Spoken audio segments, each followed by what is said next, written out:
आइए चलते हैं डॉक्टर पुष्पा सक्सेना जी के कथा संसार में और सुनते हैं कहानी यादों के नाम। डॉक्टर पुष्पा सक्सेना जी प्रवासी भारतीय लेखिका हैं। प्रस्तुत है उनकी लिखी कहानी यादों के नाम। सब औपचारिकताएं पूर्ण कर कस्टम से बाहर आते लगभग पौन घंटा बीत चुका था। बाहर प्रतीक्षा कर रहे मनीष से मिलने को अमर आतुर था। भारत छोड़ने से पूर्व फ़ोन पर हुई बातचीत में मनीष ने एयरपोर्ट पर रिसीव करने की बात कही थी। ना पहुंच सकने की स्थिति में मनीष के घर का पता उसकी डायरी में नोट था। दूर से उसने मनीष को पहचान लिया। ब्लू सूट में कुछ वो अधिक ही खिल रहा था। हाथ हिलाते ही तेजी से आगे बढ़कर उसने अमर को गले लगा लिया। कहो, कैसा रहा अनुभव? पहली बार इतनी लंबी यात्रा प्लेन से की है ना? अरे पता भी नहीं लगा 18 घंटे कब कैसे बीत गए। लग रहा है सुबह उड़कर शाम को पहुंच रहा हूं। लगता है कोई सुंदर एयर होस्टेस मिल गई थी। क्यों? अपने पुराने अंदाज में आके सिकोड़ कर मनीष मुस्कुराया। भाभी कहाँ है? मैं तो उन्हें देखने को बेताब हूँ, जिन्होंने मेरे भाई को पराया बना डाला है। चलो घर चलते हैं, वहीं बातें करेंगे। अचानक मनीष के मुख पर एक छाया सी तैर गई थी। या ये उसका वहम था? अमर समझ नहीं सका। ये मर्सिडीज़ में बैठते हुए अमर ने कहा, वाह ठाठ है तेरे। कभी सपने में भी सोचा था इस गाड़ी का मालिक बन सकेगा? सपने अगर सच होते तो जरूर सोचा होता। वो सामने जो बिल्डिंग्स देख रहा है ना, पिछली बार इन्हीं के फोटो भेजे थे। कल उधर चलेंगे। सुंदर हरे लॉन, फूलों से लदे पौधों के बीच सेवों से लदा वृक्ष देखकर अमर मुग्ध रह गया। कार बंद कर चाबी से बंद द्वार खोलते मनीष को देखकर अमर विस्मित हुआ था। क्यों, भाभी घर पर नहीं है क्या? नहीं, वो वीकेंड पर गई है। पर फिक्र करने की ज़रूरत नहीं, तुझे भूखा नहीं रहना पड़ेगा यार।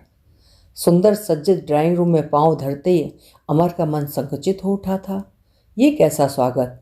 बंद द्वार खोलता मनीष और साथ में वो। क्या उसका यहाँ आना परिवार के अन्य जनों को प्रियकर नहीं था? बच्चे तक घर में नहीं है। किस सोच में पड़ गया? क्या लेगा ऑरेंज जूस के साथ? मनीष पास ही सोफे पर आकर बैठ गया। कुछ खाएगा या फ्रेश होकर डिनर लेगा? नहीं नहीं, अभी बिल्कुल भूख नहीं है। पूरे रास्ते खाता ही आया हूँ यार। ये लोग प्लेन में खिलाते हैं जी भर के। इतना पैसा भी तो लेते हैं। और हाँ, अब तू सुना कैसी कट रही है? रमा और बच्चे कैसे हैं? रमा कुछ मोटी हुई या वैसी ही दुबली है? देखोगे तो पहचान नहीं पाओगे, डबल हो गई है। रमा तुम्हें खूब याद करती है। कह रही थी मैं भी यहाँ नौकरी की जुगाड़ कर लूँ। बच्चे भी यूएसए के लिए क्रेजी हैं यार।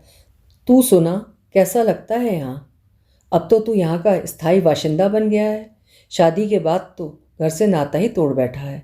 मौसी भाभी सब कितना याद करते हैं। सच, मैं भी घर कितना मिस करता हूँ, तू नहीं समझेगा अमर। शायद एक हल्की सी आह थी मनीष के स्वर में।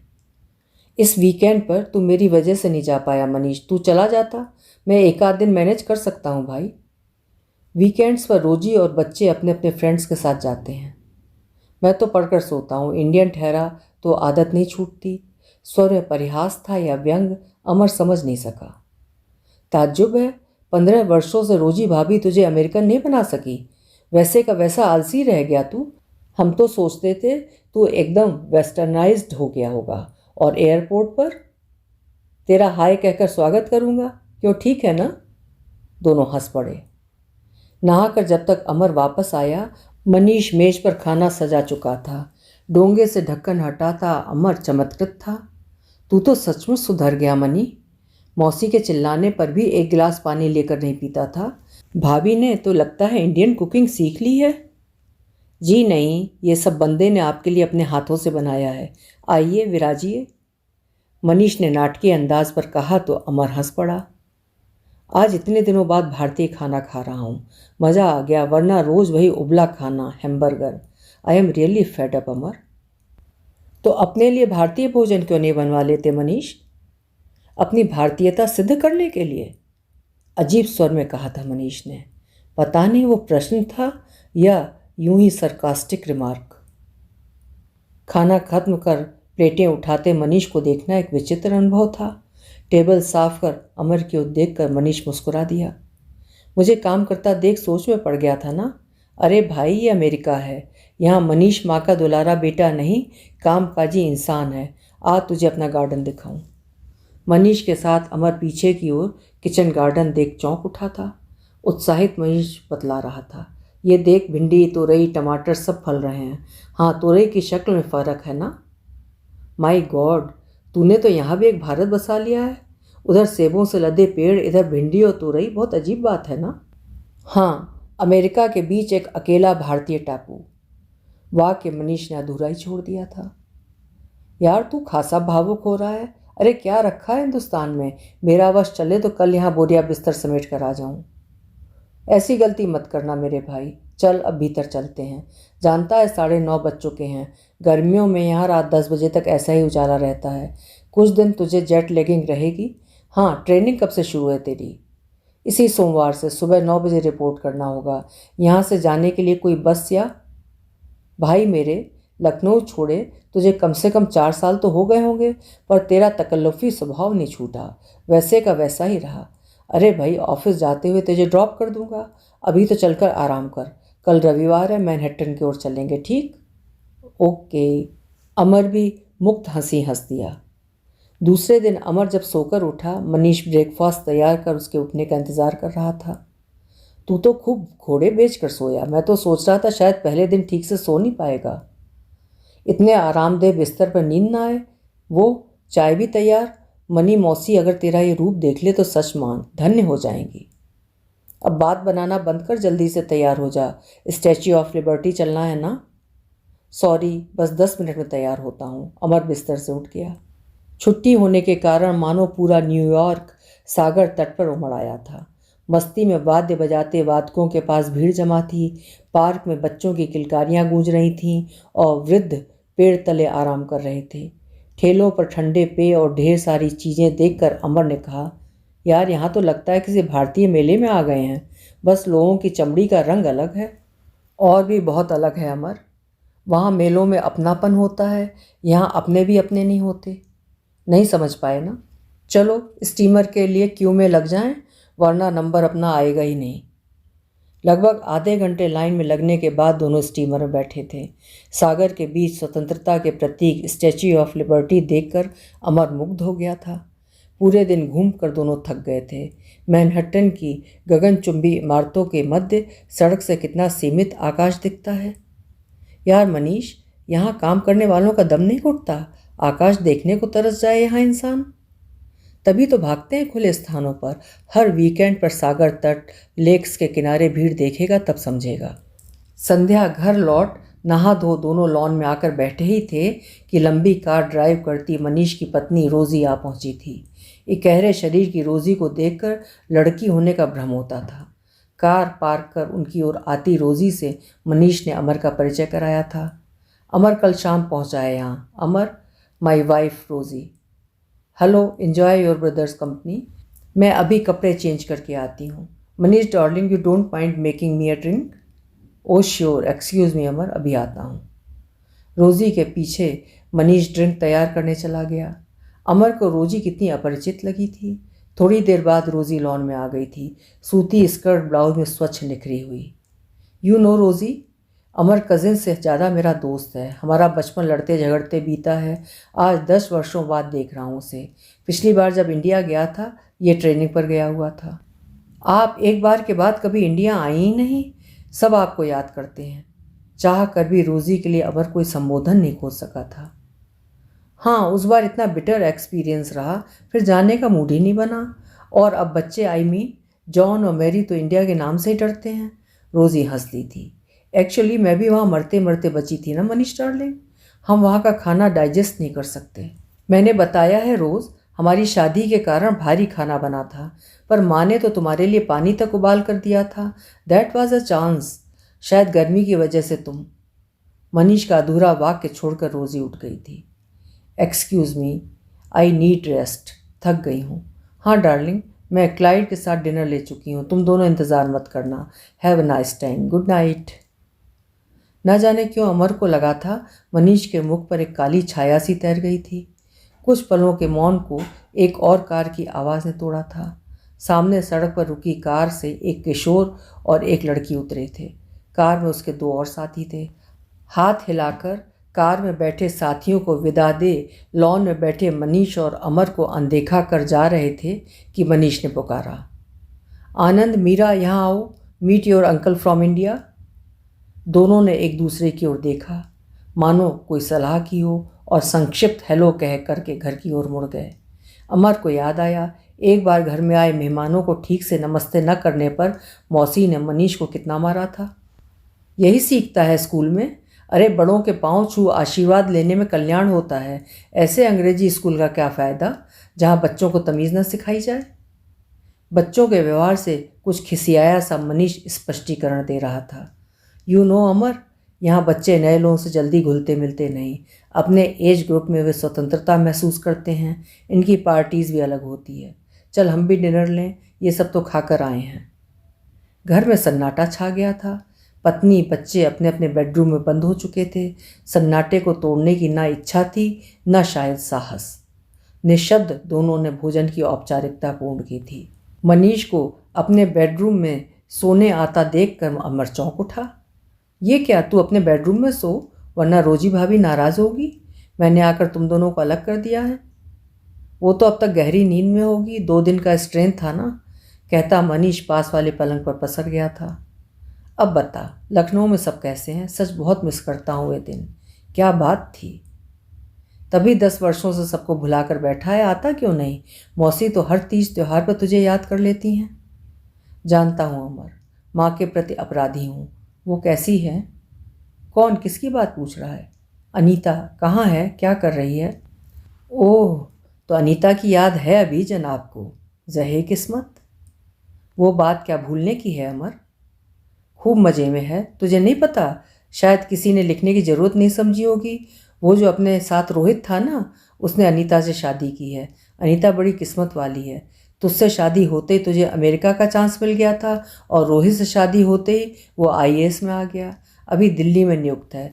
यहाँ आने के समय उसने काफ़ी मदद की मेरी। शायद मनीष कुछ देर चुप रह गया था, फिर मानो एक ठंडी सांस लेकर कहा था, अच्छा, सचमुच वो किस्मत वाली है। एक बात बता, मेरी याद है उसे? तुम्हारी याद ना होगी, ऐसा सोच सकते हो मनी?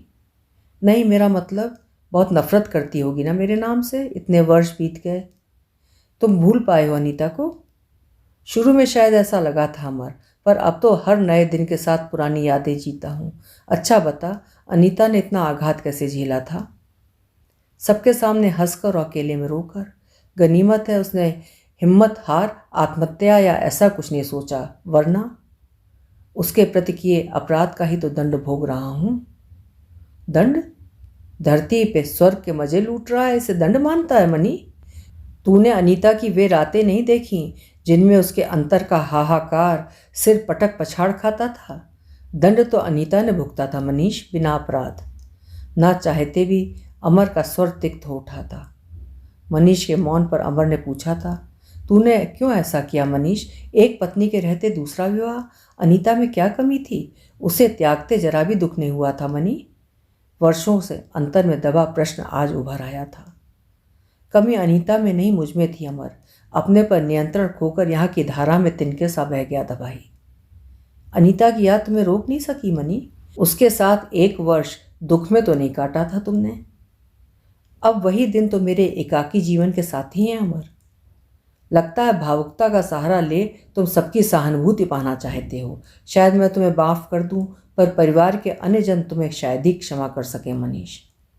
मेरा दुर्भाग्य है अमर, पीएचडी करके जब यहाँ आया था तब क्या सोचा था मैं यहाँ स्थायी रूप से बस जाऊँगा? अनीता से कहा था जल्दी उसे बुला लूँगा, उसके बिना यहाँ कैसे रह सकूँगा? सोच कर ही मन परेशान था। यहाँ नए परिवेश में अपने को अकेला पाता था। रोज़ी भी मेरी ही तरह विभाग में टीचर असिस्टेंट थी। हम एक ही कमरे में साथ बैठते थे। बहुत जीवंत, हंसमुख, खुले दिल की लड़की थी रोज़ी।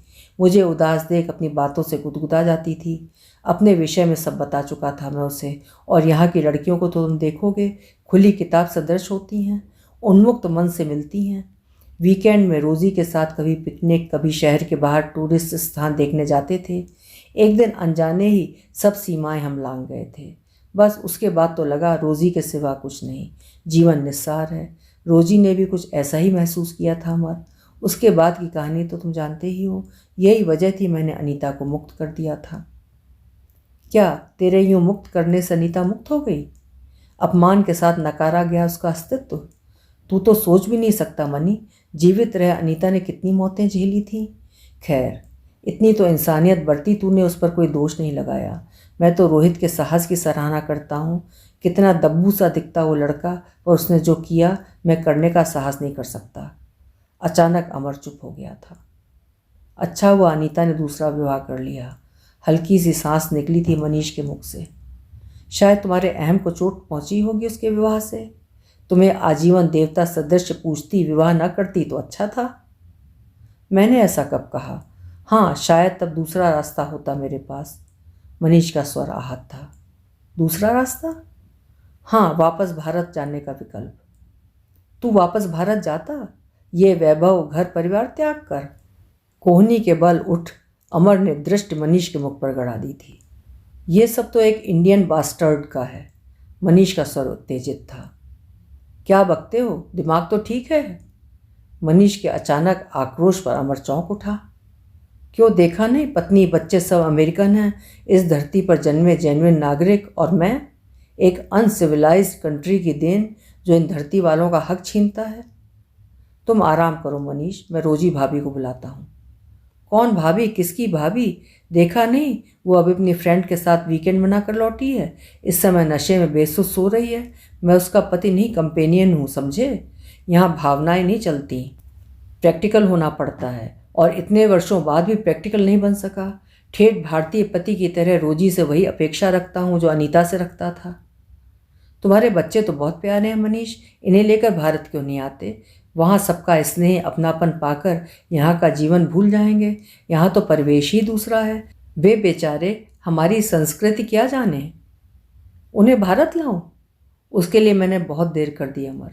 जानता हूँ, कुछ महीने पहले ही मैं जान सका मेरी इस घर में कहाँ जगह है। हम एक पार्टी में गए थे। मेरे बच्चों ने अपने फ्रेंड से अपनी मम्मी को इंट्रोड्यूस कराया और साथ खड़ा मैं अनदेखा कर दिया गया। घर आकर मेरी लाडली बेटी मम्मी से झगड़ रही थी कि तुमने एक इंडियन से मैरिज क्यों की मम्मा? हमारा स्टेटस डाउन होता है, हम सिर उठाकर नहीं चल सकते। मेरी फ्रेंड्स हंसती हैं। इससे तो अच्छा होता तुम किसी नेटिव ब्लैक से शादी कर लेती। कम से कम उन्हें आज की जनरेशन स्वीकार तो करती है। I hate Indians and your Indian husband. रोजी भाभी ने कुछ नहीं कहा। अमर स्तब्ध था। कहा था, बेटी के आंसू पोंछ समझाया था। डोंट वरी माई चाइल्ड, मेरे विवाह से तेरे जीवन पर कोई असर नहीं पड़ेगा। तू अपनी ज़िंदगी अपने तरीके से जीने को स्वतंत्र है। मुझे भी समझाया था। Don't mind darling, she is so upset, poor child. अब समझे मैं क्या कह रहा हूँ? I am a stranger for my family. मैं अब किसी वीकेंड पार्टी में नहीं जाता, पत्नी या बच्चों के फ्रेंड्स से नहीं मिलता। मैंने अपने को सबसे अलग काट लिया है। पर ऐसे कितने दिन चलेगा मनी, अपने आप में घुटते रहना? तू वापस आ जा मनी, सब ठीक हो जाएगा। क्या ठीक होगा अमर? पिछले 15 वर्षों का अतीत धो पोंछ वापस जाना क्या उतना आसान है जितना अनीता को 1 वर्ष बाद अचानक छोड़ देना? क्या मुंह लेकर जाऊंगा वहाँ मैं? फिर भी वहाँ तुझे अपमान तो नहीं झेलना होगा। अपनों के बीच तुझे स्नेह मिलेगा मनी। अब और प्रयोग करने का जी नहीं चाहता मेरे यार। अब तो बस इंतज़ार है रोज़ी कहे उसे डाइवोर्स चाहिए। जो दंड कभी मैंने किसी और को दिया था, अब अपने लिए उसी दंड की प्रतीक्षा कर रहा हूँ। है ना विचित्र बात? म्लान हंसी मनीष के मुख पर तैर गई थी। तो तुम स्वयं ही क्यों नहीं तलाक की बात करते? नहीं, अब किसी को त्यागने का नहीं, स्वयं त्यागे जाने का अनुभव करना चाहता हूँ दोस्त। अच्छा ही है, बच्चे भी शाप मुक्त हो जाएंगे। शायद नए अमेरिकन पापा पाने की खुशी में इस हिंदुस्तानी पापा को भी वे आमंत्रित कर लें। रहने दो, न जाने कैसी बात कर रहे हो तुम। बहुत रात हो गई, सो जाओ। कई दिनों से छत ताकते ही रात काटी है अमर। शायद 1 आध महीने पहले डाइनिंग टेबल पर रोजी ने कहा था, डार्लिंग क्या तुम्हें नहीं लगता अब हमें अलग हो जाना चाहिए? मैंने पूरा प्रोग्राम प्लान कर लिया है। अलग होने से पहले हम वॉशिंगटन जाएंगे, ठीक है ना?